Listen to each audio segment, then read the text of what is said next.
ونستغفره ونؤمن به ونتوكل عليه ونعوذ بالله من شرور أنفسنا ومن سيئات أعمالنا من يهده الله فلا مضل له ومن يضلله فلا هادي له ونشهد أن لا إله إلا الله وحده لا شريك له ونشهد أن سيدنا ومولانا محمدا عبد الله ورسوله الذي أرسل إلى الناس كافة بشيرا ونذيرا وداعيا إلى الله بإذنه وسراجا منيرا أما بعد فأعوذ بالله من الشيطان الرجيم بسم الله الرحمن الرحيم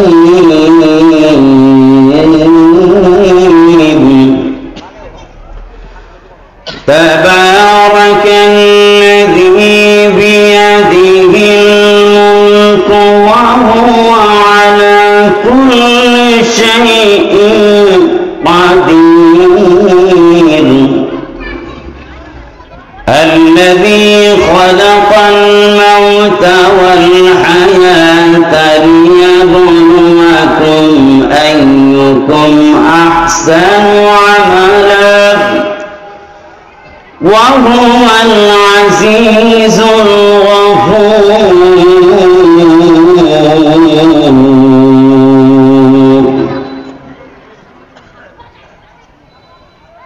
صدق الله مولانا العظيم صدق رسوله النبي الكريم ونحن على ذلك من الشاهدين والشاكرين والحمد لله رب العالمين সবাই উচ্চ আওয়াজে দরুদ পড়ি اللهم صل على محمد وعلى آل محمد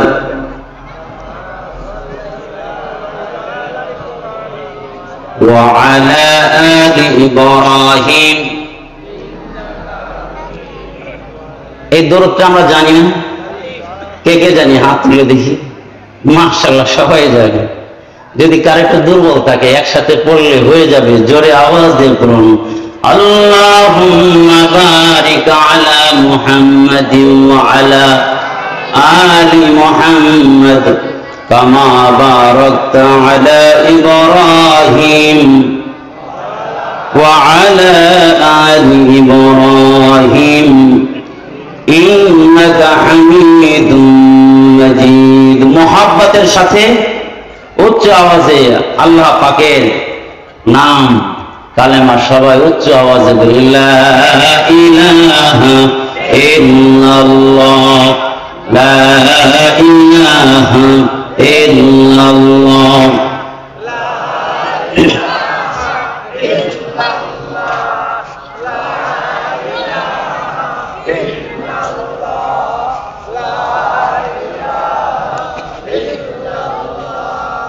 لا إله إلا الله محمد رسول الله صلى الله عليه وسلم নূরে মদিনা তালিম কোরআন মাদ্রাসা ও জামিয়া হামিদিয়া নূরে মদিনা বালিকা মাদ্রাসার উদ্যোগে বিশাল বড় ওয়াজ ও দোয়া মাহফিলের সম্মানিত সভাপতি আমাদের কাশিমপুরের গৌরব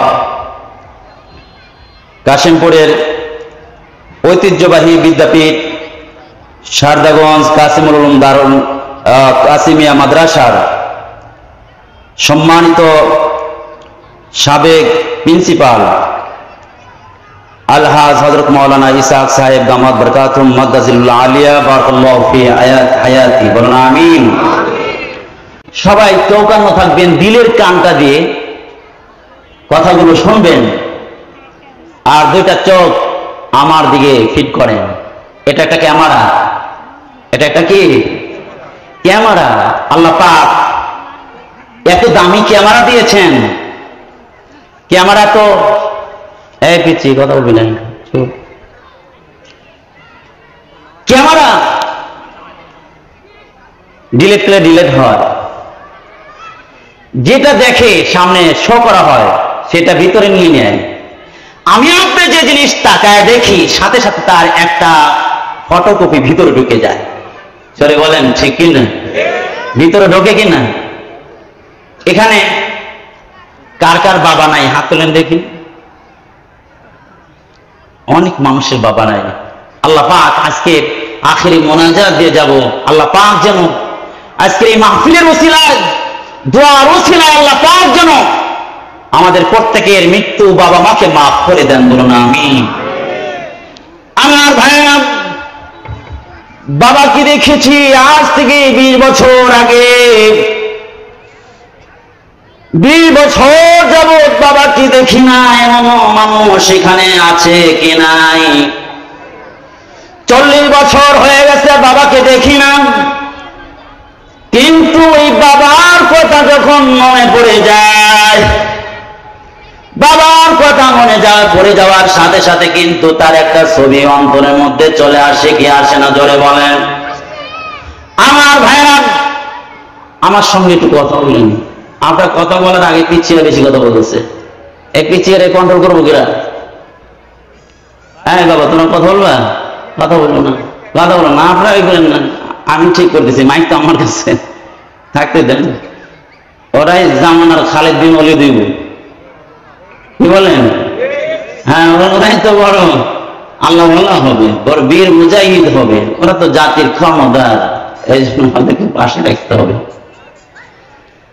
আওয়াজ দেন, আপনারা আওয়াজ দিলে তাহলে ওদের আওয়াজ ভেসে যাবে। আপনি আওয়াজ দেন না, ওরা করতেছে বড় ভাই আওয়াজ দেন না, তাহলে আমরা একটু কথা বলি, বুঝলেন? বাবারে দেখি না, 40 বছর হলো বাবাকে দেখি না। এরপরে বাবার নাম নেওয়ার সাথে সাথে, মনে পড়ার সাথে সাথে বন্ধু বাবার ছবিটা ভিতরে বেশে ওঠে। কারণ হইল বাবারে তো একবার হইলেও দেখেছিলাম। বাবাকে দেখার কারণে বাবার ছবিটা অন্তরের মধ্যে ঢুকে গেছে, আর বের হয় নাই মৃত্যু পর্যন্ত, আর বের হবে না দোস্ত। এখন বলেন দেখি, কেউ যদি মোবাইলে খারাপ ছবি কোন বান্দা বান্দি, যুবক যুবতী, বৃদ্ধ আবাল বনিতা মোবাইলে ঘরের মধ্যে বসে বসে শুয়ে শুয়ে খারাপ ছবিগুলো দেখে, নেকেট ছবিগুলো দেখে, বলেন তার একটা ছবি তার দিলের মধ্যে ঢুকবে কি ঢুকবে না? আওয়াজ করে বলেন। এই যে ঢুকলাম দিলের মধ্যে, কলিজার মধ্যে ঢুকলাম, খারাপ ছবিটা ঢুইকা কলিজাটা নাপাক করে ফেললো, অন্তরটা নাপাক করে ফেললো। বান্দা যখন একটা গুনাহ করে ফেলে, সঙ্গে সঙ্গে নক্তাতুন সাউদা, অন্তরের মধ্যে একটা কালা স্পট হয়ে যায়। আমার বাইরে গুনাহ হইল নাপাক, আর এই নাপাক অন্তর নিয়ে আমার ভাইয়েরা যখন বান্দা গুনাহ করতে থাকে, তখন দেখবেন একটা গুনাহ আর একটা হাজারো গুনাহ তার সামনে পেশ হয়ে যায়। একটা গুনাহ 10টা গুনাহকে সামনে নিয়ে আসে। বান্দা যখন একটা নেক কাজ করে, হাজারো নেক কাজ তার সামনে রাস্তা খুলে যায়। আল্লাহ তাআলা জানেন, ওয়াল্লাযীনা জাহাদু ফীনা লানাহদিয়ান্নাহুম ওয়া ইন্নাল্লাহা লামাআল মুহসিনিন।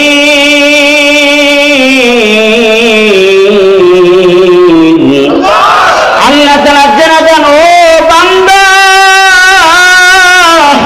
আমার বাবার জন্য যদি একদম কাজ করো আর চেষ্টা করতে থাকো আমার পাওয়ার জন্য। চেষ্টা করলে তো একটা, কিন্তু আমি আল্লাহ তাআলা তোমারে হাজারো রাস্তা আমি খুলে দেব আমারে পাওয়ার জন্য। বান্দা যত কষ্টের মধ্যেই থাকো না কেন রে বান্দা, ওই কষ্টের মধ্যে থাইকেও যদি আমারে ডাক দাও আল্লাহ করে বলেন না আল্লাহ, আরে মহব্বতের সাথে বলেন আল্লাহ। বান্দা যখন আল্লাহ বলে, আল্লাহ বলেন বান্দারে তোর কি হয়েছে? আল্লাহ তাআলা জানা দেন উদউনি আস্তাজিবু লাকুম।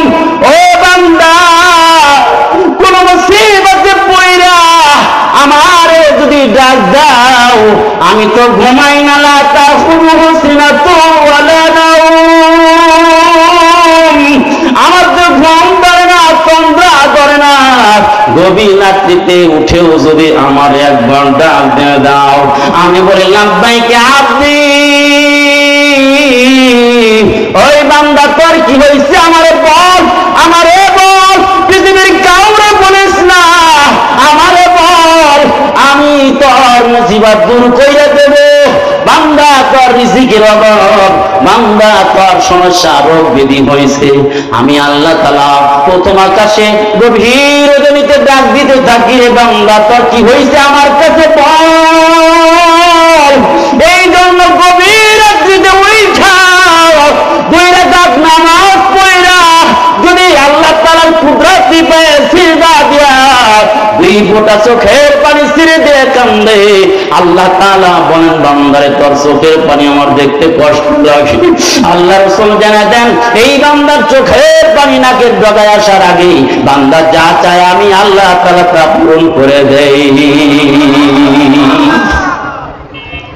এজন্য আল্লাহ তাআলার কাছে মুতাওয়াজ্জিহ হতে হবে। পৃথিবীর কারো কাছে ধর্ম দেওয়ার দরকার নেই, কারো দরকার নাই। কিসের খাবা খাজা, কিসের বাবা? খাজা বাবা তো বাবাই হয়েছে আল্লাহর কাছে চাইয়া। আমি আর আপনি খাজার কাছে কি পাবো? খাজা তার কাছে চাইয়া পাইছে, আম্মুর দন্না দিতে হবে তার কাছে। জোরে বলেন ঠিক কি ঠিক না? আমি যে আয়াত তেলাওয়াত করেছি সূরা মুলকের শুরু থেকে দুইটি আয়াত পড়েছি, তাকে সামনে রেখে কিছু কথা বলবো।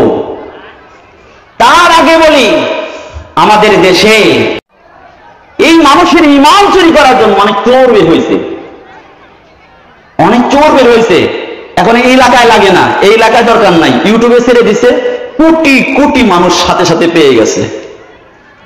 এখন হুজুরের লগে তো সম্পর্ক নাই, নামাজে তো যাই না, বয়ে বয়ে দেখতেছে, বয়ে বয়ে দেখতেছে কি ও তরিকার ভাই, মরণকালে ডোলবাসি বাজায়, আসি নাই?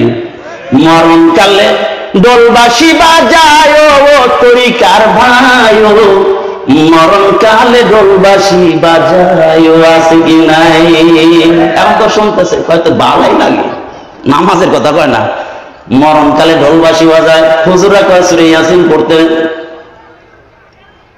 আরে দিন মরণকালে ঢোলবাসি বাজাইতে কইতেছে, কয় এটা তাও যাই হইছে, সামনে আরো কঠিন কথা কয়, কালেমা কালাম ভাই। কি কয়? রাগ করতেছেন? আছে এই জাতের কিছু লোক আছে, এরা ইমাম চোর। এরা কি চোর? আরে মিয়া, এত মগার মতো আওয়াজ দিলইব নাকি? জোরে বলেন, এরা কি চোর? এরা ইমাম চুরি করতেছে। কি কয়? কালেমা কালাম ভাই, আমার কিছু দরকার নাই, ও তরিকার ভাই, ও মরণকালে ডোলবাসি বাজায়, আছে কি না? এটা বানা করতেছি, এটা ভাইরাল হয়েছে না? বলেন দেখি, কালেমা কালাম যদি দরকার নাই, কালাম মানে আল্লাহর কালাম যদি দরকার না থাকে, কালেমাও দরকার নাই। আবার যুক্তি দিছে, লোকটা শেষ যেমন আর আজীবন নামাজ করলো না, কিছু করলো না, শেষ হায়াতের শেষ দিকে এসে কালেমা পড়ে মুসলমান হয়েছে, একে আল্লাহ জান্নাত দিল, এটা কি হইলো? তাহলে বেঞ্চাই হইব না? তাহলে আমল তো করলো কই? কালেমা পড়ে এখন সে মারা গেল, আমল তো করে নাই। এই জন্য কয় এগুলো দরকার নাই। কালেমা কালাম ভাই, আমার কিছু দরকার নাই, ও তরিকার ভাই, মরণকালে ডোলবাসি বাজায়, এটারে আবার দৌড়ে নিয়ে থানায় নিয়ে আস্তা মতো সাইজ করছে, জানেন না বলেন? এই ধরনের কথা বললে প্রথম উপহার দিলে জুতা দিয়ে, বোঝানোর চেষ্টা করবেন, না বুঝলে জুতা দিয়ে জুতা উপহার দিবেন, জুতা উপহার দিবেন, কারণ হলো এই মাংস কিশোর এই মাংস।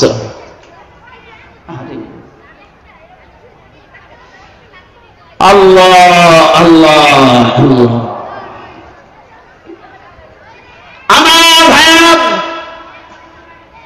সূরা মুলুক থেকে আমি দুইটা আয়াত পাঠ করেছি। সূরা মুলুক হলো 29 নম্বর পারা প্রথম সূরা। সূরা মুলুকের আরেকটা নাম হলো, এই সূরার একটা নাম হলো মুনজিয়া। মুনজিয়া এই জন্য বলা হয়, মুনজিয়া মানে নাজাত দানকারী। ও ভাই, কোন বান্দা যদি সূরা মুলুক পড়ে, কবরের মাটিতে যেই দিন আমি আপনার শুয়ে পড়ব, এই সূরা মুলুক কবরে তোমার উপস্থিত হইবে। ইদা বুদিয়াল মাইয়িতু ফি কবরিহি জাল কুরআনিন দারাসিহি। বান্দাকে যখন কবরে দেওয়া হবে, বান্দাকে যখন প্যাকেট বানিয়ে কবরের মধ্যে ঢুকায় দেওয়া হবে দোস্ত, ওই সময় বান্দার মাথার দিয়ে কোরআনুল কারীম উপস্থিত হয়ে যাবে। যারা কোরআনের সাথে মহব্বত, কোরআনের সাথে যাদের ভালোবাসা দোস্ত, আমার কবরে কোরআন এসে উপস্থিত হয়ে যাবে। বান্দার জন্য সুপারিশ করতে হবে, বান্দার কাছে এসে যাবে কোরআন। ফেরেশতার সাথে তর্ক করবে, একে আযাব দিও না। এর একটা নাম হলো সূরা মুলুকের একটা নাম হলো মুজাদালা। মুজাদালা মানে ঝগড়া করা। আমার ভাইরা, ফেরেশতাদের সাথে ঝগড়া করবে। ও ফেরেশতারা, একে আযাব দেওয়া যাবে না, কষ্ট দেওয়া যাবে না। নিয়মিত এই বান্দা সূরা তেলাওয়াত করেছে, আমাকে পাঠ করেছে, সূরা মুলুক পাঠ করেছে। আমার ভাইরা, এই জায়গার মধ্যে অনেক লোক আছে। আজকে যদি আমি হাত উঠাই বলি কয়জন কোরআনুল কারীম পড়া জানেন, অনেকে লজ্জা পাইবেন, এই জন্য লজ্জা আমি দেব না। তবে আপনাদেরকে প্রথম নাম্বার উপদেশ হইল, যত বড় বয়স হোক না কেন, আপনি আল্লাহর কালাম শেখার জন্য আগে আপনি তৈরি হয়ে যান। কিসের আগে তাফসীর? আগে আপনি পড়েন, কোরআন শেখেন। কোরআনই শেখেন নাই, কিসের তাফসীর বুঝবেন? আমার ভাইরা, আগে কোরআন পড়া শেখেন। আপনাকে বলি, আপনাকে বলছি, আমাকে বলছি, আমি আপনাকে বলছি, সবাইকে বলছি, যারা আল্লাহর কালাম পড়া জানি না, আল্লাহর কালাম পড়া জানি না, অনেক কিছু বড় হয়ে গেছি মনে করি, অনেক কিছু না। যত বড় ডক্টরেট হও না কেন দোস্ত, আল্লাহর কালাম তুমি জানো না, তোমার নাদান পৃথিবীর জগতে হইতে পারে না। কারণ আল্লাহর কালাম তুমি পড়া জানো না। আল্লাহর কালাম পড়া শেখো দোস্ত। যদি আল্লাহর কালাম তুমি পড়া না জানো, নামাজও তো হইব না। কারণ হলো তুমি যে তেলাওয়াত করবা, ওই তেলাওয়াত নিয়ে আল্লাহর সামনে দাঁড়াবে কোন লজ্জায়। নিয়ে দুনিয়ার সব বোঝো, টাকা বোঝো, গাড়ি বোঝো, বাড়ি বোঝো, সব বোঝো, কিন্তু আল্লাহর কালাম পড়তে পারো না। আর আলেমদের নাম আসলে তোমার চুলকানি আরম্ভ হয়, কারণ তোর লগে কোরআনের সম্পর্ক নাই। কারণ হইল তোমার সম্পর্ক শয়তানের সঙ্গে। এই জন্য আলেমদের নাম যখন আসে নেওয়া হয়, তুমি বসে বসে চাষলে আলেমদের বিরুদ্ধে কথা বলো, অমুকটা অমুকে অমুকটা করছে, না করলে কি তারে জেলে করছে, ওই বদমাইশ, তুই কেন জেলে না? কারণ হইল তুই হইল ওই যে সুবিধাবাদী। যদি তুমি হক কথা বলো, তাহলে তোমার বিরুদ্ধে অ্যাকশন জারি হইয়া যাইতে যাবে। বলে ঠিকই ঠিক না? যেই দাদাগুলো, যেই লোকগুলো আলেমদের বিরোধিতা করে, আজকে যদি নায়েব নবী না হইয়া নবীর স্বয়ং থাকতো, ওরা নবীদের বিরোধিতা করিয়া আব্দুল্লাহ ইবনে উবাইয়ের মতো রইসুল মুনাফিক হইয়া যাইতো। জোরে বলেন ঠিকই ঠিক না? আমার বাইরা এই লোকদের কারণে আমার বাইরা আছে গোটা পৃথিবীতে অশান্তি। কারণ কি? আল্লাহ রাসূল বলেন, আল্লাহ রাসূল ডেকে বলেন, এ সাহাবারা, এমন একটা জামানা যেই জামানায় আমার উম্মাতরা টিকে থাকতে পারবে না, কাফের বেঈমানের সামনে, ষড়যন্ত্রের সামনে টিকে থাকতে পারবে না। কেন গো ইয়া রাসূলুল্লাহ, নাহনু কিল্লাতুন ইয়াউমাইদিন, ওই দিন কি আমরা সংখ্যায় কম হব না ইয়া রাসূলুল্লাহ? আল্লাহ রাসূল বলেন না না, ওই দিন সংখ্যায় কম হবে না। এখন তোমরা আছো, ওই দিন কোটি কোটি মুসলমান হবে। আজকে পৃথিবীর জগতের দিকে তাকায় দেখি, 250 কোটির মতো মুসলমান, মাত্র 80 লক্ষ, 1 কোটিও না, 80 লক্ষর মতো ইহুদি যারা নাফরমান, এদের কাছে আজকে টিকতে পারে না। আজকে আবাবিলের তোমরা, এই জন্য একজন প্রফেসর বলছে, আবাবিলের অপেক্ষায় আছো। 250 কোটি মুসলমান থাকার পরে আবাবিলের অপেক্ষায় থাকো, লজ্জা লাগে না? আর তোমরা 80 লক্ষ বেঈমানের এরকম ভাবে মোকাবেলা করার জন্য এরকম 250 কোটি মুসলমান থাইকেও আবাবিলের অপেক্ষায় থাকো। আবাবিল যদি আল্লাহ পাঠায়, তাহলে ওই ইহুদিদের উপরে না পাঠায়, তগর মতো মুনাফিক মার্কা মুসলমানদের উপরে পাঠাইবে। ইয়া রাসূলুল্লাহ, ওদের সংখ্যায় কম হবে? না, সংখ্যায় কম হবে না, সংখ্যা অনেক হবে। তাহলে আল্লাহ রাসূল লেগে বলেন, ও সাহাবা শুনে রাখো, স্রোত চলছে নদীর মধ্যে, স্রোত দেখেন নাই? স্রোতের মধ্যে কচুরি পানা, খের কোটা যদি রেখে দেন, খের কোটা টিকতে পারে না, স্রোতের সাথে ভেসে যায়। আল্লাহ রাসূল বলেন, কিয়ামতের আগে আমার উম্মতেরাও কাফির বেঈমানের সামনে টিকতে পারবে না। কাফির বেঈমানের ষড়যন্ত্রের সামনে তারা এরকম খের কোটার মতো ভেসে যাবে। হাদিসের মধ্যে আনছেন, অন্যের মধ্যে আল্লাহ রাসূল বলেন, কাফির বেঈমানরা একে অপরকে আহ্বান করবে, আসো। দস্তরখানায় খানা থাকলে যেভাবে একজন আর একজনকে ডাকে, আসো খাবারগুলো শেষ করে ফেলি, ঠিক কাফের বেঈমানরা উপরে উপরে দেখাবে মুসলমানদের বন্ধু, মুসলমানদের বন্ধু। আসলে না না, ওরা মুসলমানদের বন্ধু হতে পারে না, ওরা মুসলমানের শত্রু। একে অপরকে ডাকবে, আসো মুসলমান নিধন করি, মুসলমান শেষ করি। মুসলমানদের মাথা চারা দেওয়া যাবে না, উঁচু করে দাঁড়াইতে যাতে না পারে, ওরা একজন আরেকজনরা আহ্বান করবে। আমার ভাইরা, একদিন নয়, 2 দিন নয়, ওই যে 75 বছর পর্যন্ত জোর পর নিরীহ মুসলমানরা মারির পর মার খাচ্ছে। ওই কাফের ইহুদির গোষ্ঠীরা নিষ্পাপ মাসুম বেগুনা আমার মা বোনদের উপরে, আমার ভাইরা বিরাজ পায়ার করে গুলি চালিয়ে আমার ভাইরা তাদেরকে পাখির মতো হত্যা করেছে যুগের পর যুগ। ওই মানবতা সংস্থা পাশে দাঁড়ায় নাই, কোনো কথা বলে নাই। বলে শেষ পর্যায়ে ওই যে হামাসের আমার ভাইয়েরা, ফিলিস্তিনের যুবকরা যখন মরণপণ আছে, আল্লাহর ঘর বাইতুল, আল্লাহর কোথায় এরকম আল্লাহর একটা ঘর আছে, বাইতুল মুকাদ্দাস। আমার ভাইয়েরা, ওই বাইতুল মুকাদ্দাস, যে বাইতুল মুকাদ্দাসের দিকে আল্লাহর নবী বিশ্ব নবী রাহমাতাল লিল আলামিন একদিন নয়, 2 দিন নয়, 17 মাস পর্যন্ত বিশ্ব নবী সেই দিয়ে কিবলা করে নামাজ আদায় করেছেন। ওই বাইতুল মুকাদ্দাসকে ওই ইহুদি, ওই কাফের যারও সন্তানগুলো ইহুদির কবলে থাকতে দেওয়া যায় না, তাদের কবজায় থাকতে দেওয়া যায় না। এই জন্য আমাদের রাষ্ট্র, আমাদের মানবাই গোলাম রাষ্ট্রের মালিক, আমাদের রাষ্ট্রগুলো কেমনে পুনরুদ্ধার করা যায়? ওরা তো ছিল গোলাম, ওরা ছিল জাগাবার, ওদের কোনো জায়গা ছিল না। আমরা মদিনার ইতিহাস দেখেছি, মদিনার পূর্ব নাম ছিল ইয়াসরিব। আমার ভাইয়েরা, ইয়াসরিব নামক জায়গায় 2টা গোত্র বসবাস করতে, এক নাম হলো আউস আর এক নাম হলো খাজরাজ। এক কবিলার নাম হলো আউস আর এক কবিলার নাম হলো খাজরাজ। আমার ভাইয়েরা, এই ইহুদিরা ছিল নদী ভাঙ্গা লোক, ওদের কোনো নিজস্ব কোনো রাষ্ট্র ছিল না। আমার ভাইয়েরা, ওরা এসে মদিনায় বলল, ও এবং খাজরাজ, তোমাদের কাজের তো লোক লাগে, আমাদেরকে একটু গোলাম বানায় নাও, আমাদেরকে কাজ করার জন্য কি করে একটু আমাদেরকে সুযোগ দাও। তোমরা তো এরকম ভাবে কৃষি কাজ করো, তোমাদের লোক লাগে, আমাদেরকে একটু সুযোগ দাও, তোমাদের কাজ করে দেব, একটু খাবার দিবা, থাকার জায়গা দিবা। আমার ভাইয়েরা, ইহুদিরা পূর্ব থেকে নাফরমান ছিল, এবার যখন আউস খাজরাজের গোলাম হয়ে গেল রে দোস্ত, এরা একদিন নাটক সাজাইলো, আউসের কিছু গোলাম আর খাজরাজের গোলাম আমার মাঠের মধ্যে তারা কি করলো, মারামারি করলো পরিকল্পিত ভাবে।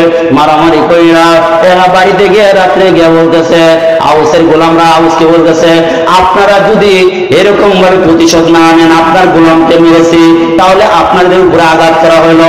খাজরাজের লোকদেরকে, খাজরাজের গোলামরা ইহুদিরা যা বলতেছে, ও আপনারা যদি বদলা না নেন, আমাদের উপরে আক্রমণ করছে ওই যে খাজরাজের গোলামরা, আউসের গোলামরা বলে, আউসের এরকম ভাবে খাজরাজের গোলামরা আমাদের কাউকে আক্রমণ করেছে। তাহলে একে অপরে এইভাবে বলার পরে আউস খাজরাজ, আরে আমাদের তো লাগে, এই জন্য মাগরিবের পর বের হয়ে আয়, তোর গোলাম মারলোকে লেগে, তোর গোলাম মারলোকে লেগে বসছে। লাগতে লাগতে পরের দিন যুদ্ধ। এখন তো ওরা অস্ত্র বানানো পারদর্শী আগের থেকেই, ইতিহাসে জানা যায় ওরা আগের থেকে অস্ত্র বানানো পারদর্শী। অস্ত্র বানাইছে, বিক্রি করা আরম্ভ করছে এদের কাছে। বিক্রি করে এরা যুগের পর যুগ নবী করিম সাল্লাল্লাহু আলাইহি ওয়াসাল্লাম মদিনায় আসার আগ পর্যন্ত এরা যুদ্ধ চলতেছে, প্রায় 120 বছর পর্যন্ত সাধারণ একটা জিনিস নিয়ে তারা যুদ্ধ করতেছিল। আপনাদের কষ্ট হইতেছে নাকি? ওঠা বসা করবেন না ভাই, সাবধান, এদিকে তাকান। 120 বছর পর্যন্ত চলতেছিল। এখন বলতেছে ঠিক আছে, যুদ্ধ চলতেছে, অস্ত্র বিক্রি করতে করতে এখন তো নিঃস্ব হয়ে গেছে, ঋণ হয়ে গেছে, এখন জমি দাও। এখন এরা ইহুদিরা পুলিশে করে জমি নিয়ে নিল, সংখ্যে বলছে একদম সংখ্যা, জমি নিয়ে নিল। এখন পরে ঋণ, এরা এখন আউস খাজরাজ হয়ে গেছে। তখন ছিল এরা আহলে কিতাব, ইহুদিরা এই আহলে কিতাবদের গোলাম হয়ে গেছে, এখন এদের থাকার জায়গা নেই। সেই পূর্ব থেকেই এত পাজি, এত দুষ্ট, এমনকি এই জন্য দুষ্টামি করার কারণে এরা বানর হয়ে গেছিল।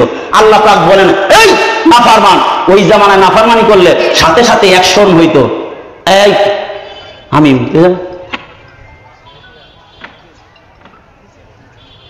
এ দেখেন, কানে আওয়াজ আসলে সমস্যা। আল্লাহ, এদিকে খেয়াল করেন, আমার দিকে খেয়াল করেন। কি বলতেছিলাম?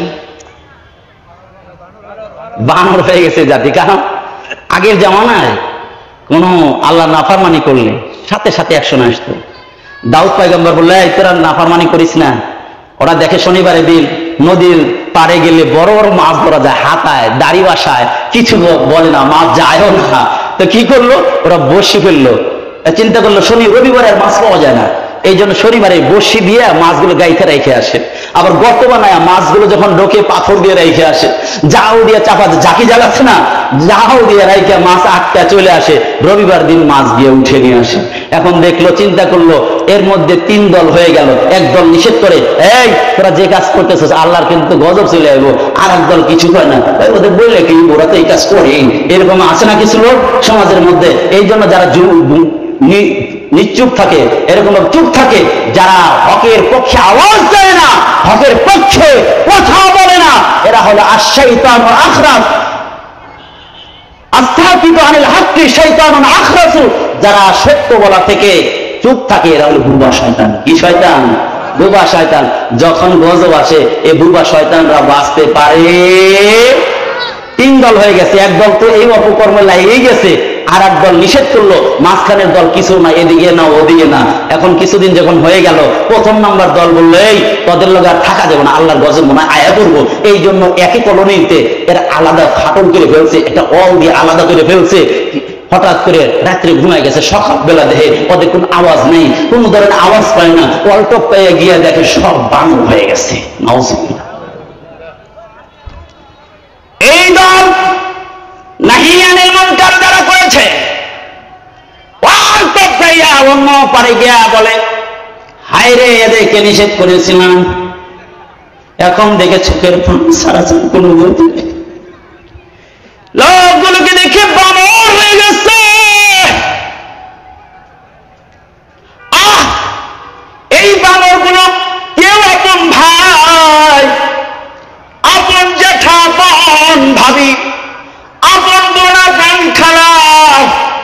কেউ আপন চাচা, আপন খালাতো ভাই, জ্যাঠাতো ভাই, তাতো ভাই। আরে এই বানরগুলো আপন লোকগুলোর কাছে এসে চোখের পানি ছিঁড়ে কান্দে আর ঘোরাফেরা করে, নাফরমানি করার কারণে চতুর্পাশে ঘোরাফেরা করে, চোখের পানি ছেড়ে কান্দে। এই লোকগুলো নাকি বলে, হ্যাঁ তোদেরকে বলছিলাম, ওই তোদেরকে বলেছিলাম, তোদেরকে বারবার না বলছিলাম, তোরা বিশ্বাস করস না। আজকে দেখবেন একজন আছে দুনিয়ার মহব্বত আর ভালোবাসা নিয়ে ঈমান বিক্রি করে, দুনিয়ার মহব্বতের কারণে টাকা পাইলে ঈমান বিক্রি করে দেয়। ও ভাই, ও ভাই, আলেমদের বিরোধিতা কইরো না, মাদ্রাসার বিরোধিতা কইরো না, ইমামের বিরোধিতা কইরো না। বিরোধিতা যারা করো শুনে রাখো, দাজ্জাল যখন আসবে এই ধরনের লোকেরা তাদের ঈমান মরবরে। দাজ্জাল যখন আসবো, দাজ্জাল আসার বেশি টাইমও বাকি নাই বন্ধুরে। ওই যে ইসরায়েলের যে গেট দিয়ে আজ এরকম ভাবে দাজ্জাল ঢুকবে, ওই শ্বেত পাথরে ওই গেটটা তৈরি হয়ে গেছে রে দোস্ত। আর আমার ভাইরা, ঈসা রুহুল্লাহ যেই মসজিদে আসমান থেকে সর্বপ্রথম নামবেন, ওই মসজিদটাও ভাইরা তৈরি হয়ে গেছে। এই জন্য রেডি থাকেন, ঈমানের ডাক যখন আসবে, জিহাদের ডাক যখন আসবে, আমার ভাইরা ঈমানে বলে বলিয়ান হইয়া, আমার ভাইরা যখন আল্লাহর ঘরকে উদ্ধার করার জন্য যদি আবার সুযোগ হয়, ওই বাইতুল মুকাদ্দাসকে রক্ষা করার জন্য যদি সুযোগ হয়, বাংলাদেশ থেকে যাওয়ার মতো আমার ভাইরা ক্যাপাসিটি থাকে, আর এরকম ভাবে সুযোগ দেওয়া হয়, আর জিহাদের ডাক পড়ে যায়, আমার ভাইরা কে কে রাজি আছে জিহাদের ময়দানে যাওয়ার জন্য? তাকবীর, নারে তাকবীর, নারে তাকবীর। কোরআন সুন্নাহর আলো, কোরআন সুন্নাহ যেখানে, নারে তাকবীর। আমার ভাইরা, আল্লাহ তাআলা বলেন, কুলনা লাহুম কুনু কিরাদাতান খাসিঈন।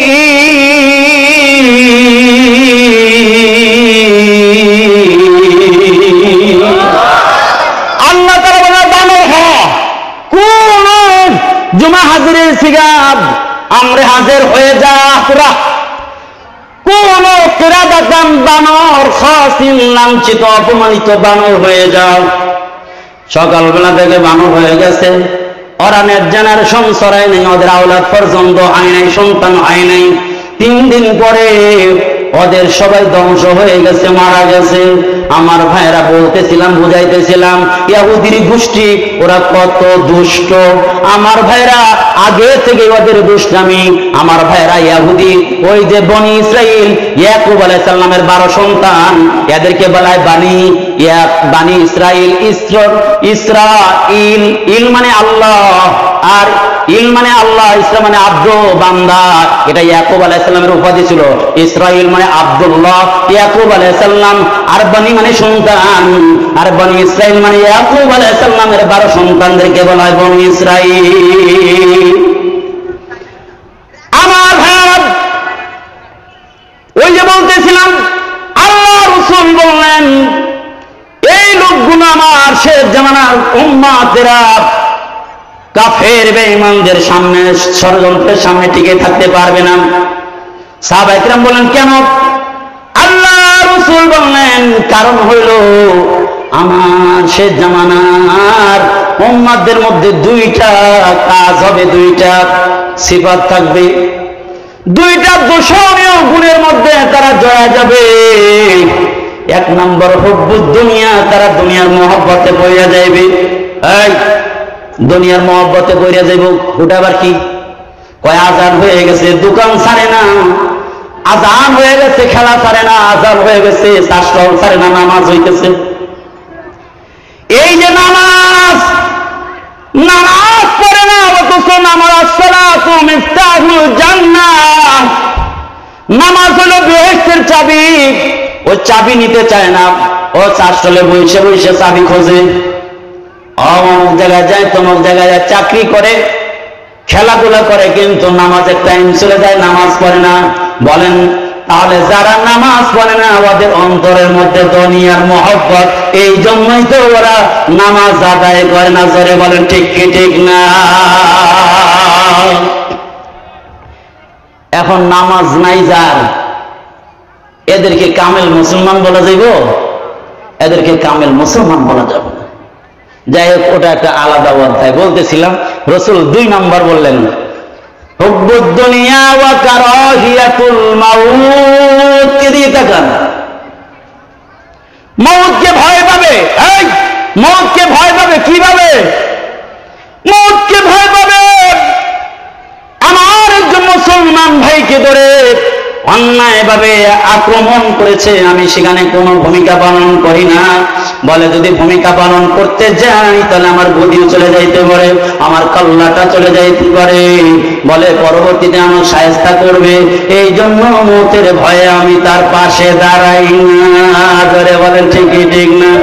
এই জন্য ফিলিস্তিনের ভাইরা মরণ নিয়ে যখন আক্রমণ করেছে, এবার যখন ইসরায়েলরা কুলাইতে পারতেছে না, এবার দেখেন ওর খালতো ভাই আর তালতো ভাই আমেরিকা কয় আমি তোদের পাশে আছি, তোদের কোনো ভয় নাই। 2000 পাঠা দিলাম ফাইটার বিমান, আর হাজার হাজার সোলজার পাঠায় দিলাম। আবার এদিক দিয়া আমাদের নাকি ওরা হলো বন্ধু রাষ্ট্র। কিসের বন্ধু রে? বন্ধুর পরিচয় তো বন্ধুর পাশেই দাঁড়ানোর কথা। বলে বন্ধু না, বন্ধু না, ওরা হইল শত্রু। আল কুফারু কই কুফরু ওয়া মিল্লাতুন ওয়াহিদা। পৃথিবীর যত কাফের শক্তি আছে সব হইল একই দাসের, একই মিল্লাতের। এই জন্য আমাদের বন্ধু রাষ্ট্র কয় তোমাদের ভয় নাই ইসরায়েল, আমরাও তোমার লগে আছি। ধরে বলেন ঠিক কি ঠিক না? এই জন্য আমাদের দেশের গুলা ওইবার পজিটিভ লাগায় রাখছে। বলে কোন দিকে যাই? বলে ওই দিকে না এই দিকে। কোন দিকে যাব? কোন দিকে গেলে কোন চাচাই বেজার হইবে আর কোন খালতো ভাই বেজার হয়ে যাইবে। এই জন্য অবস্থান ক্লিয়ার করে না। আমার ভাইয়েরা শুনে রাখো, অবস্থান ক্লিয়ার করো আর না করো, এই বাংলার জমিন সব গোটা পৃথিবী মুসলমানদের হাতে যা চলে আসবে, আলেমদের হাতে চলে আসবে। আমার ভাইয়েরা যখন নামাজে চলে আসবে রে ভাই, এই মুনাফিক মার্কা যারা আমার ভাইরা অন্তরের মধ্যে জিহাদ লালন করে না, মুসলমানদের পক্ষে কথা বলতে সাহস করে না, আমার ভাইরা ক্ষমতার আর চেয়ারের কারণে যারা ক্লিয়ার স্পষ্ট করে না, মন্তব্য করে না, আমার ভাইরা মুসলমানদের পাশে দাঁড়ায় না। বলে চেয়ার ধৈরা রাখতে পারবো না, চেয়ার ধৈরা রাখতে পারবো না, নেতৃত্ব ধৈরা রাখতে পারবো না। ইমাম মাহদী যখন আসবে কালো পতাকা, কালো মস্ত পতাকা নিয়ে দিন আমার ভাইরা মিশরের দিকে আর সিরিয়ার দিকে রওনা করবে রে ভাই। খাঁটি মুসলমান গুলো ওই দিন রওনা করবে, বাধা দেওয়ার কারো তখন সাধ্য থাকবে না। ধরে বলেন ঠিক কি ঠিক না? ও কথা অনেক লম্বা হয়ে গেছে, কোন দিক থেকে কোন দিকে গেছি? ওই যে বলতেছিলাম সূরা মুলুকের আর একটা নাম কি? মুনজিয়া, মানে কি? নাজাত দিবে, মুক্তি দিয়ে দিবে। মুজাদালা আর একটা নাম, অর্থাৎ ঝগড়া করবে। কি করবে? ঝগড়া করবে। যাই হোক, নাম আছে অনেকগুলো, ওই নামের ব্যাখ্যায় না আগে একটু ভিতরে ঢুকি। আউযু বিল্লাহি মিনাশ শাইতানির রাজীম। বিসমিল্লাহির রাহমানির রাহিম। তাবারাকাল্লাযী বিয়াদিহিল মুলকু ওয়া হুয়া আলা কুল্লি শাইইন কাদির। বরকতময় ওই মহান সত্তা যার হাতে রাজত্ব। বলেন রাজত্বর ক্ষমতা কার হাতে? এটা তো ঈমানের প্রশ্ন। জোরে বলেন না, রাজত্বর হাত কার হাতে? রাজত্ব আল্লাহ তাআলার হাতে। ইন্নাল্লাহ আলা কুল্লি শাইইন কাদির। সবকিছু করার ক্ষমতা রাখেন কে? সবকিছুর করার ক্ষমতা রাখেন কে? আল্লাহ। এই ইয়াকিন আমাদের অন্তরের মধ্যে বর্ধমান করতে হবে। সবকিছু করে আল্লাহ, সবকিছু করে আল্লাহ। যত বিপদে পড়ি না কেন ঈমান বেচা যাবে না, আল্লাহ না ফরমানি করা যাবে না। ভাইরা অভাবে করছো, চাকরি ছুটে গেছে, আল্লাহর কাছে নামাজ পড়ে তুমি দোয়া করো আস্তাইনু বিস-সাবরি ওয়াস-সালাহ। মালিকের কাছে কুদরতি পয়সা দিয়া বলো আমার চাকরি নাই, আল্লাহ তুমি কেমনে খাওয়াইবা এটা তোমার ব্যাপার, আমাকে সুন্নত হিসেবে একটা কাজের ব্যবস্থা করে দাও। দুনিয়ায় সুন্নত হিসেবে কাজ করে এটা আমার দায়িত্ব, খাওয়ানোর দায়িত্ব মালিকের। তুমি যতই চেষ্টা করো না কেন আল্লাহ যা খাওয়াইবে তার বেশি খাইতে পারো না। আমার ভাইয়েরা, এই জন্য যে অবস্থা হোক না কেন সকল অবস্থার মালিক হল কে? এই জন্য যত মুসিবতে পড়ি না কেন দোস্ত রে, ওই মুসিবতেও মালিক রে ভোলা যাবে না, মালিক রে ভোলা যাবে না। যত মুসিবতে পড়ো তত আল্লাহরে ডাকো। এই জন্য আলেমরা বলে মুসিবত দিতে হইলেও তো তোমার দিকে তাকায়, মুসিবত আল্লাহ দিতে হয়েছে, এই জন্য তোমার দিকে মুসিবত দিছে। তুমি বেজার হইও না, মালিকের উপরে সন্তুষ্ট থাকো, মালিকরে বেশি বেশি ডাকো। যেই জামাটা তোমার ভালো একটু ময়লা বললে কিন্তু সেটা তুমি বারবার ধোয়ার স্ত্রী করো, বলে যে এই জিনিসটা মহব্বতের, ওই জিনিসটা তুমি কোনো স্পট করতে দাও না। আল্লাহ যারে মহব্বত করে করে এরকম মুসিবত দিয়ে আর পরীক্ষায় ফেলে বারবার আল্লাহ পরীক্ষা করে যারে। বলেন ঠিক কি ঠিক না?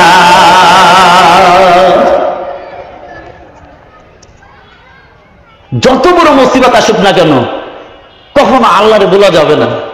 আমরা তো আল্লাহরে ভুলে যাই মুহূর্তের মধ্যে।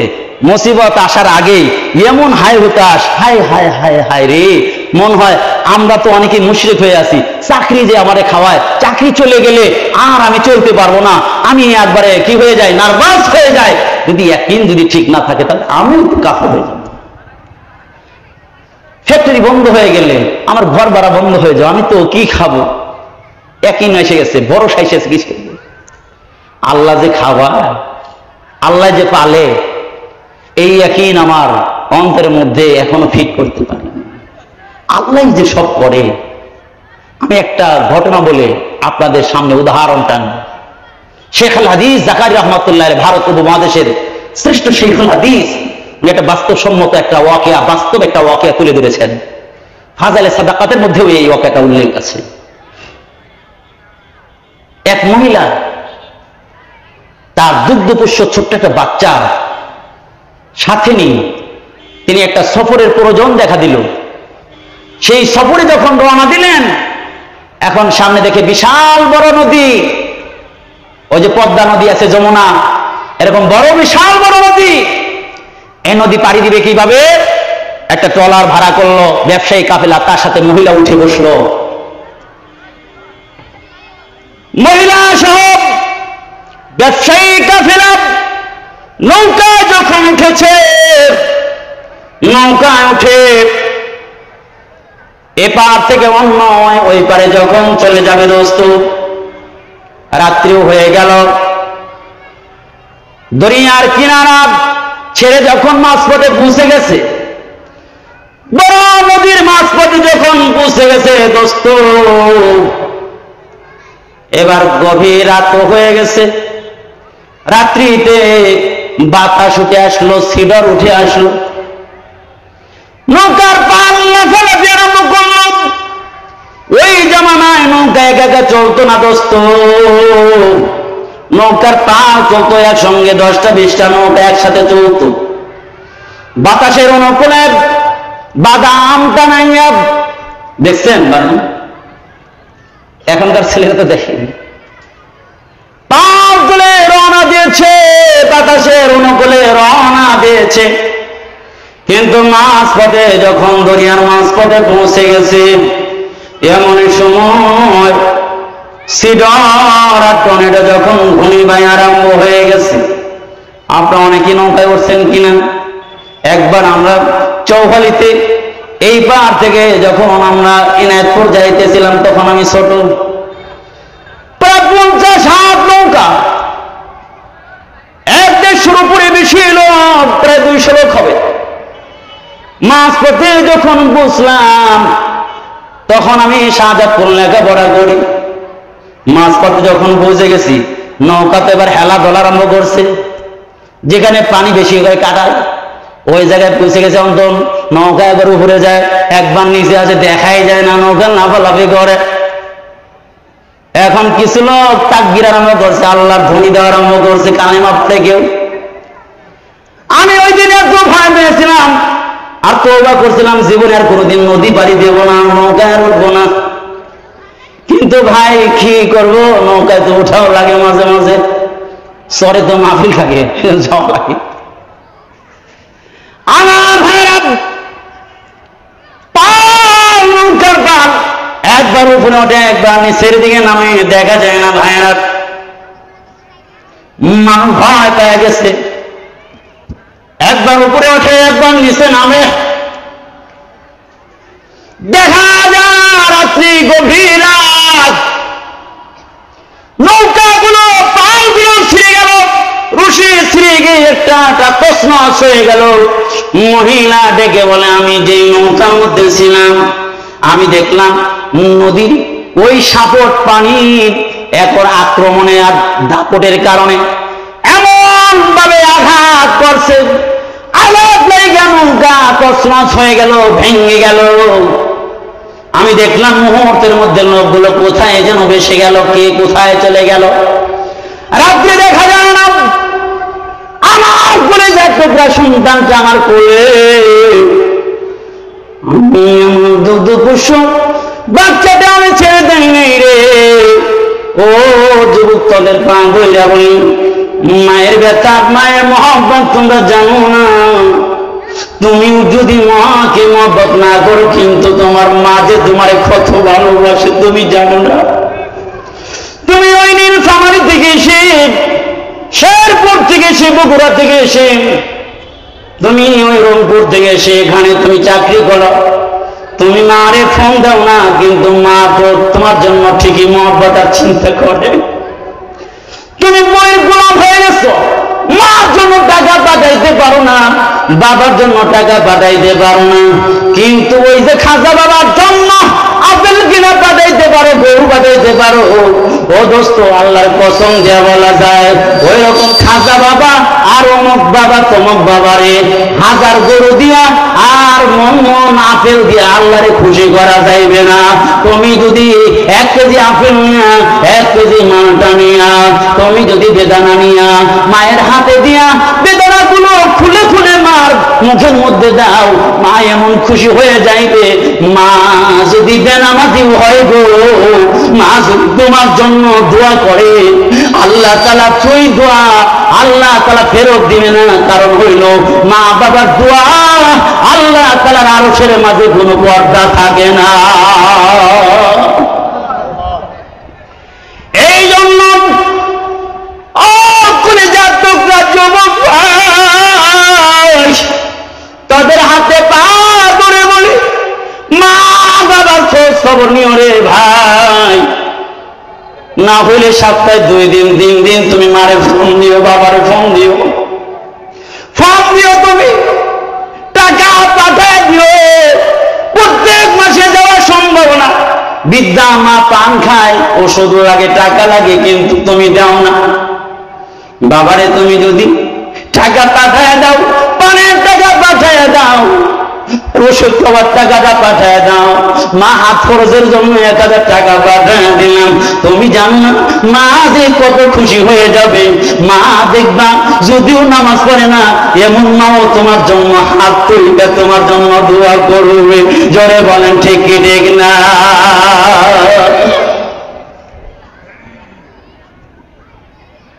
দিলটা নরম করে দেয়।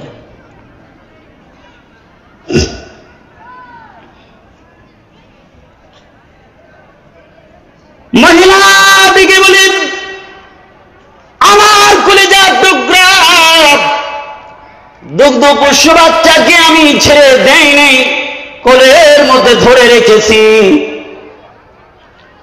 আমার নিয়ে তৈল আমি বাচ্চা ছেড়ে দেব না, আমার জীবন চলে যেতে পারে। বাচ্চা যদি মারা যায় তাহলে আমিও মারা যাব, আমি বাচ্চা ছেড়ে দিতে পারি না ভাইয়েরা।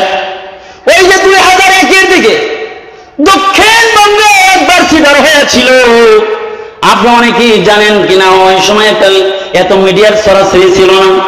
আমার ভাইরা, তখন আমি ঢাকায় চাকরি করতাম। আমার এক বন্ধু বলল, ও বন্ধু, এমন অবস্থা হয়েছিল, ঘর বাড়ি তছনছ হয়ে গেছে, পানিগুলো তাল গাছের উপরে চলে গেছে, পানিগুলো নারকেল গাছের উপর দিয়ে যখন চলে আসছে, আমার ভাইরা এমন বউ দেখেছি, মা নাই বাবা নাই, সন্তান রয়ে গেছে, সন্তান নাই বাবা আছে, মা আছে। একজন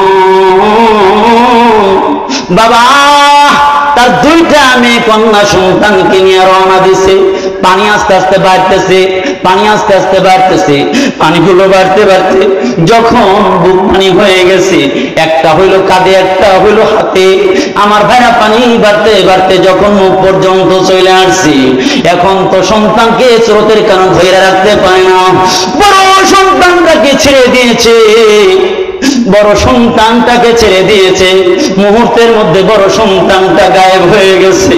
এবার পানি যখন বাড়তে বাড়তে নাকের উপরে উঠেছে, ছোট্ট মাসুম বাচ্চাটাকে ধরে রেখেছে, কিন্তু এখন তো ধরে রাখা সম্ভব না।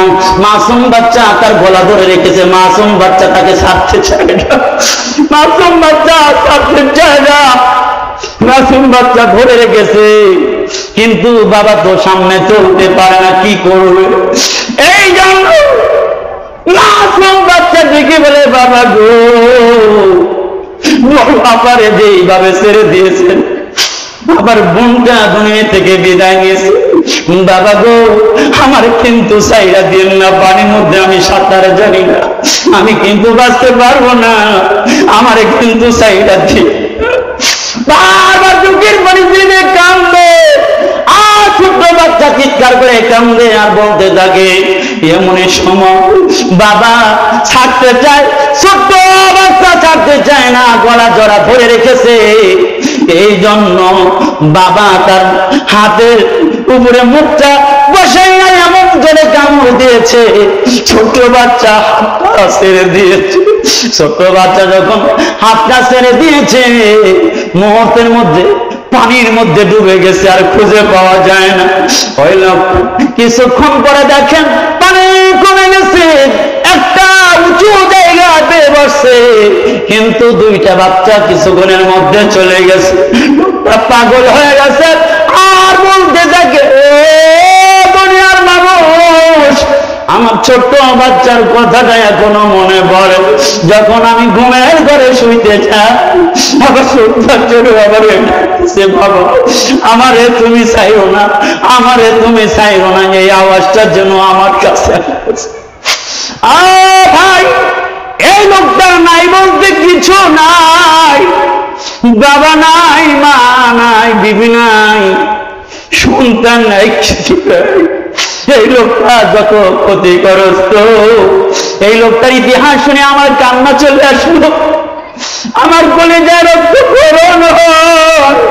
কিন্তু তুমি জানো না ও যুবক, যেই ব্যক্তির আসরের নামাজ কাজা হয়ে গেল, ওই ব্যক্তির যেন, যে ব্যক্তির আসরের নামাজ কাজা হয়ে গেল, আল্লাহ রাসূল বলেন, ভূতেরা আলু আমানু, ওই বান্দার যেন সমস্ত সম্পদ এবং সমস্ত সন্তান ধ্বংস হয়ে গেল। বলেন দেখি, যারা আমরা নামাজ পড়ি না, ওই লোকটা যত অসহায় হয়েছে দুনিয়ায়, তার সে 1000 কোটি গুণ অসহায় কিয়ামতের ময়দানে ওই বেনামাজি হবে যারা নামাজ আদায় করে না, বিশেষ করে আসরের নামাজ আদায় করে না। এই জন্য 5 ওয়াক্ত নামাজ আজকের থেকে সঠিকভাবে আদায় করব। কে কে রাজি আছি হাত তুলে দেখাই। আল্লাহ আল্লাহ এই ভাইদেরকে, আমার কাজ ছিল আল্লাহ দিল তৈরি করে দেওয়া আর হাত ওঠানো, ওয়াদা নেওয়া। আমি তাদেরকে হাত উঠাইলাম, ওয়াদা নিলাম, আল্লাহ তাদেরকে কবুল করে নেন, 5 ওয়াক্ত নামাজ যেন বা জামাত আদায় করতে পারে, যেখানে টাইম হয় 5 ওয়াক্ত নামাজ যেন আদায় করতে পারে, আল্লাহ পাক কবুল করে বলুন আমিন। একটু জোরে আওয়াজ করে লা ইলাহা ইল্লাল্লাহ, এই জোরে বলেন।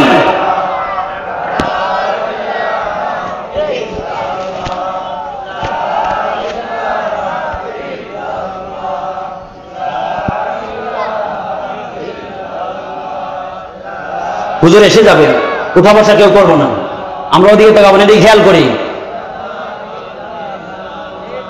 আল্লাহ, আমার ওনা ফিলিস্তিনের অবস্থা আরম্ভ হয়ে গেছে, এই জায়গায় সবাই মায়ের খা মনে মরে গেছে, দেখছেন নি কারবার, এত আস্তে জিকির আপনারা করেন, একটু জোরে জিকির করেন না সবাই, জোরে জিকির করলে কি গুনাইব? তাহলে একটু জোরে বলেন, দেখছেন নি কারবার, একটু জোরে বলেন, একসাথে বলেন লা ইলাহা ইল্লাল্লাহ।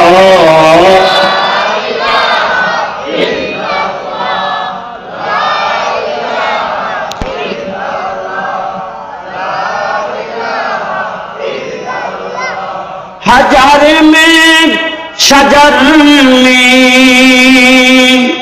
तेरे रोंगे बू है, इधर में तू ही तू है, उधर में तू ही तू है, जिधर देख रहा है उधर में तू ही तू है, सब जगह में एक अल्लाह है, ला इलाहा इल्लल्लाह, ला इलाहा इल्लल्लाह मुहम्मदुर রাসূলুল্লাহ। আপনার কষ্ট হইতেছে? ওটা বসা করেন, ওটা বসা ভালো না, ওটা বসা করেন। আল্লাহ আল্লাহ আল্লাহ। তাহলে নামাজ তো ছাড়বো না ইনশাআল্লাহ, ছাড়বো নামাজ আর ছাড়বো না, কোরআন তেলাওয়াত ছাড়বো না। কে বলতেছিলাম? মহিলা তার বাচ্চাকে ধরে আছে, মহিলা বলতেছে অন্ধকারের মধ্যে দেখলাম আল্লাহ পাক কি এক কুদরাত চালু করলেন, সামনে বিশাল বড় একটা তক্তা, বিশাল বড় একটা তক্তা আমার সামনে ভেসে উঠলো। আমার মনে হইলো যে আল্লাহ পাক কুদরতি ভাবেই আমাকে সাহায্য আরম্ভ করছেন, সুবহানাল্লাহ। আল্লাহ পাক আমাকে মনে হয় মারবেন না। আমি উঠে বাচ্চাকে নিয়ে বসলাম, বাচ্চাকে নিয়ে যখন বসলাম আলহামদুলিল্লাহ নিরাপদে আমি বসে গেলাম। এখন দেখি সিডারও নাই, বাতাসও নাই, একদম পুরা দরিয়াটা একদম শান্ত হয়ে গেছে। আল্লাহু আকবার, আরো যেমন আল্লাহু আকবার, আরো জোরে সবাই উচ্চ আওয়াজে আল্লাহু আকবার। এবার তক্তায় উঠে বসছি, রাত গভীর, শেষ রাত। কিছুক্ষণ পরে দেখি পূর্ব দিকে সূর্য উদিত হচ্ছে, আমার একটু আশা সঞ্চারিত হচ্ছে। আমি দোয়া করছি, মালিক তক্তা তো দিছ, নিশ্চয় আমারে বাঁচাইবা, আমারে মাইরুন, আমার একটু সাহায্য করো। মহিলা ডেকে বলে সকাল হয়ে যাচ্ছে, আর আমি দেখলাম সাহায্যের হাত যেন আল্লাহ তাআলা বাড়ায় দিচ্ছেন। একটা হাফসি গোলামকে আমি দেখলাম আমার দিকে আগায় আসতেছে। হাফসি গোলামটাকে দেখি আমার দয়ারু কমে গেল, আশার সঞ্চার হয়ে গেল। আমি তখন আল্লাহ পাকের দিকে মুতাওয়াজ্জিহ দোয়া আরম্ভ করলাম। আল্লাহ তাআলা সাহায্যের হাত আল্লাহ তাআলা বাড়ায় দিলেন। নারে তাকবীর, মিয়া এরকম মগা তাকবীর দিলে হইব নাকি? নারে তাকবীর। সিবগাতুল্লাহ নূর সাহেবের আগমন, সিবগাতুল্লাহ নূর সাহেবের আগমন। এখানে বসে থাকলে এই ধরনের হক্কানি আলেমদের চেহারার দিকে তাকাইলেও আমলনামায় আল্লাহ পাক সওয়াব লিখে দিবেন। গুনাহে সগীরা চলতে থাকবে। আলেমদের সোহবতে আসা সবার সৌভাগ্য হয় না। হাজারো লোক আশেপাশে ঘোরাফেরা করছে, কিন্তু মাহফিলের এই রহমতি বরকতি প্যান্ডেলের মধ্যে ঢোকার সুযোগ হয় না। আফসোস আমার ভাইরা। যাই হোক, এখন যেহেতু হুজুর এসেই গেছেন, হুজুর দেখে আসলে আলোচনা করলে আপনাদেরও কষ্ট দেওয়া হবে, আপনার দিলের মধ্যে অন্যরকম লাগবে যে হুজুরের অস্ত্র সবসময় শুনি, আমরা হুজুরের শুনবো, মেহমান ভাইয়ের মেহমান। এই জন্য টাইম আর নষ্ট করতে চাই না। হুজুরের জবান মোবারক থেকে বরকতি কথা ইনশাল্লাহ শুনবো। যতটুকু আলোচনা করলাম সে সূরা মুলকের এটাই আল্লাহ তাআলা বুঝাইতে চেয়েছেন, আয়াত মত সবকিছু আমার হাতে। আল্লাহ পাক মৌতের কথা এই জন্য আগে বলেছেন, ভাইরা যত মানুষ সৃষ্টির আগে মৌতই ছিল, মুর্দাই ছিল। এই জন্য বুঝাতে চাইছে যে বান্দা তুমি তো তোমাকে পাঠানোর আগে মুর্দাই ছিলা, তোমার মৃত্যু অবশ্যই হবে। হায়াত নামক দরজা দিয়ে পাঠাইছি, মৃত্যু নামক দরজা দিয়ে টান দিয়ে তোমাকে নিয়ে আসবো। এই জন্য তুমি কিন্তু থাকতে পারবা না, সবকিছু করার মালিক আমি আল্লাহ তাআলা। এই জন্য যারা নিয়মিত কোরআন তেলাওয়াত করবে, এই কোরআন তাকে কিয়ামতের ময়দানে তাকে আযাব থেকে হেফাজত করবে। আল্লাহ পাক আমল করার তৌফিক দান করেন, আমিন। ওয়া আখিরু দাওয়ানা আনিল হামদুলিল্লাহি রাব্বিল আলামিন।